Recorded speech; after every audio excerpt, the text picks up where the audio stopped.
Just keep swimming, just keep swimming. What's happening, guys? This is the Grand Master of Faster.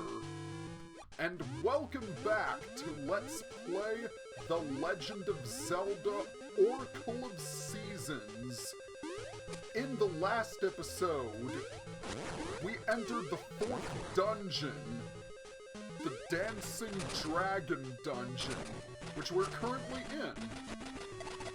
We also defeated Gohma, the dungeon mini-boss, and we also obtained the dungeon item, the slingshot. And in this episode, we're going to see if we can finish up the dungeon. Now, in my previous video, I forgot to go into this room. And this room is important because there's a key here. So just dive down if it falls into the water, and the key is yours. Alright, so we progressed through a good portion of the dungeon last time, in the last video. Yeah, as you can see, we got all of the second floor and a good portion of the first floor as well. So I think we should definitely be able to finish this place.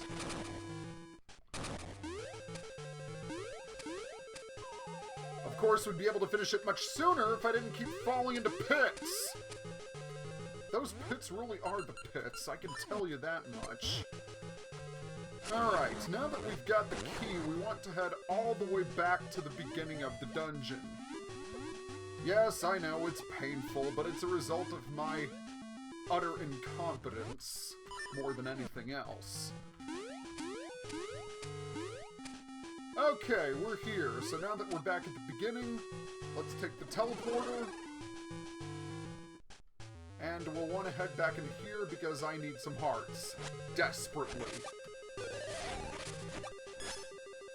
Remember this guy, he said, what you seek is in the eye. We're going to, be encountering that very soon.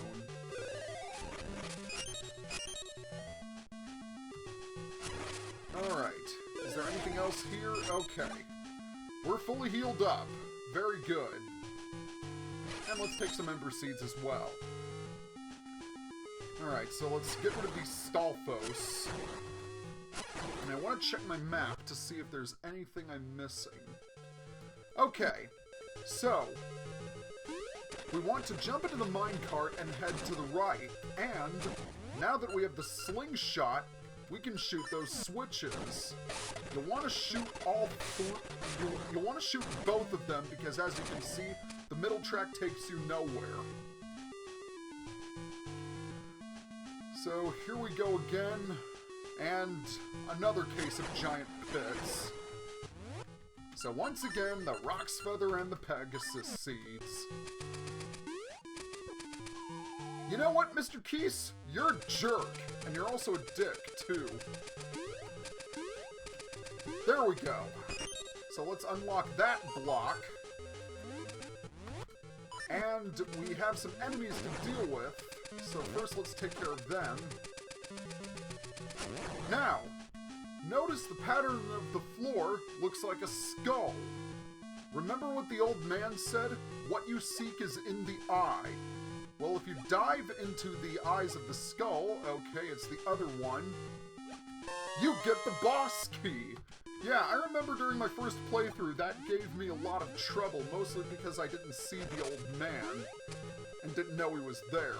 And it took me about 30 minutes before I figured out what I had to do. Okay, yeah, that's it for there. So what we want to do is head down here, push the block so the trap can't get us, because there's a switch on the far side, and that will switch the tracks, so... Oh wait, actually, no! We don't want to go here just yet. First of all, because there are red whiz robes right there. But secondly, because I forgot about a key that I need to collect. So we want to head back into the mini-boss room and then up again. Alright, let's jump, jump, jump, jump. Very nice. And, oh, really? Ah, jeez, the minecart is on the other side of the room. Well, I'll tell you what, I'm gonna cut ahead until I get there. So see you guys in just a bit. Okay, I'm back. First of all, I want to get rid of you because you're a jerk. Now, you'll want to have your slingshot with the ember seeds equipped, and when you're ready, hop into the cart. And light. Okay, as I was saying, you'll want to light all 3 How did that miss? Alright, 1, 2, 3, there we go! Finally, that took way longer than it needed to. Alright, so, let's once again climb up here, around, open the chest, and at long last get the small key that we need. Now, finally, we can continue exploring the dungeon. The good news is that we don't have much longer to go. Okay, so let's get rid of these Stalfos here. We want to push down that block to block the trap again. Shoot the switch. Switch the, You know, I really gotta start paying attention to what I'm doing. It's just as simple as that.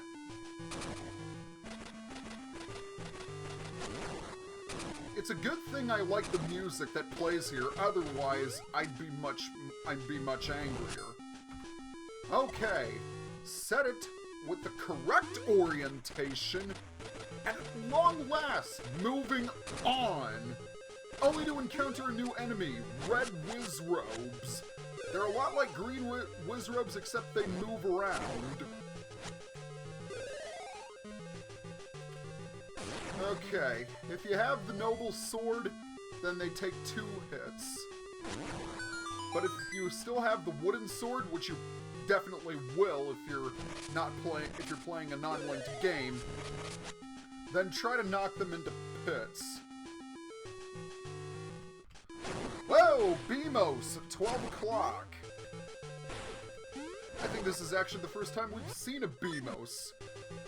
They are invincible, and you cannot block their lasers with a wooden shield. So don't even try it.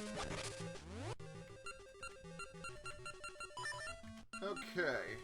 I wonder what happens if I put a mystery seed. Wow, that didn't do anything. So, a guarded body watches with unguarded eyes. That is a clue as to how to defeat the boss. So bear that in mind. Light both torches, and a bridge appears. And we are almost at the boss, I think. Okay. The boss can actually be very, very tricky, believe it or not. Definitely the most difficult thus far. So you'll want to make sure you have full health and also some mystical seeds. And actually there's something I want to do. I want to equip my boomerang and throw it and watch it go all around the room. I always thought that was so much fun. Look at the boomerang follow you around. Anyway, enough of that. Let's go through the door. But first, let's get our Rock's Feather and our Slingshot out. Okay, this room looks innocent enough. But what's this? A shadow? A shadow that belongs to Gohma. Now, what you need to do... Notice that Gohma has a nasty-looking claw. If you get caught in it, you will regret it. Well, I just proved that right now. Gohma will slam you on the ground, and I think it takes a 1 1/4 heart, so that claw is very, very powerful. So you'll need to do your best to avoid it. But just keep slashing its claw until it breaks apart. And now it's going to resort to sicking some Gohma larvae on you. Now what you need to do is you need to take your slingshot and aim at Gohma, the only place any Zelda fan would aim for. Its eye. And by the way, if you can also just you can also shoot at it while it still has its claw, but you're still in danger of getting caught.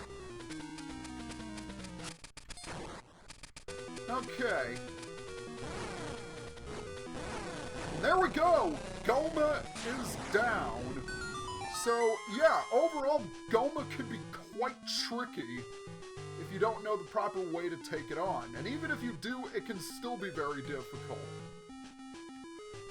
But anyway, with Gohma's defeat, we can go into the next room and obtain the 4th essence of nature.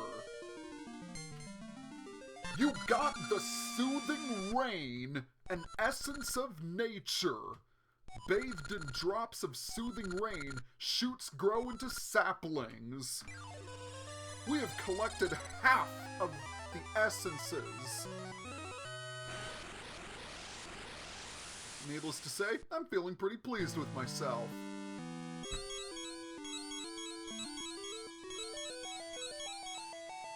I too grow in might under the soothing rain.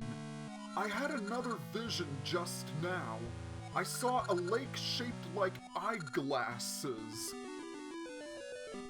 We'll deal with that another time, but there's one more thing I want to take care of. And first, we're going to need to travel to Sunken City. The next thing we need to do is we'll want to find a stump right here.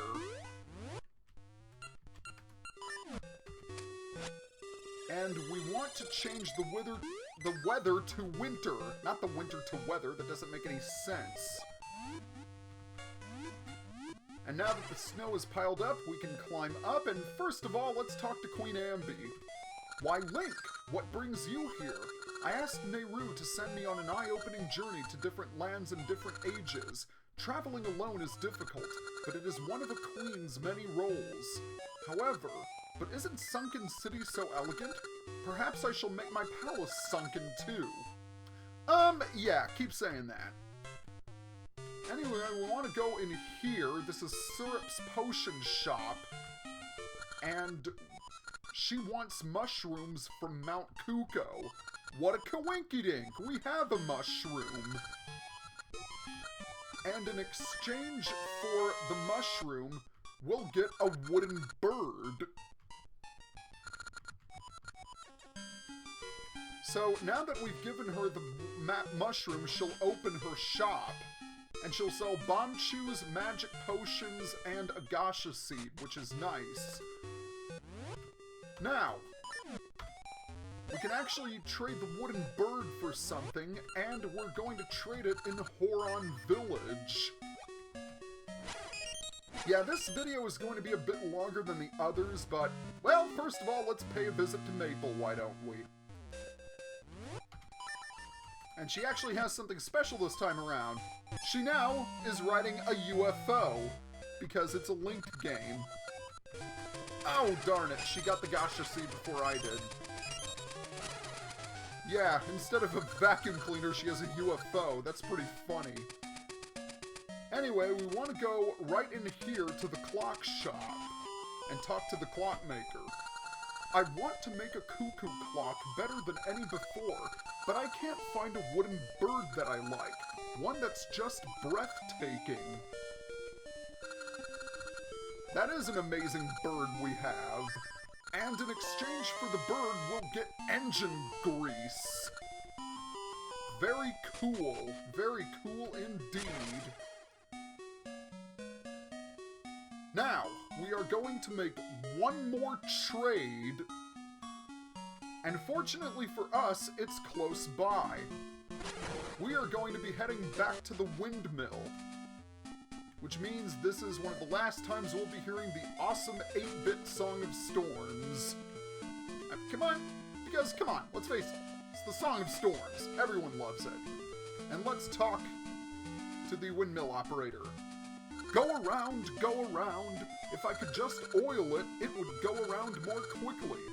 Or grease it, as the term may be. And in exchange, he'll give us the phonograph. What a tune. That is a pretty fast-spinning windmill, but anyway, we have completed the trading sequence by getting the phonograph. Almost.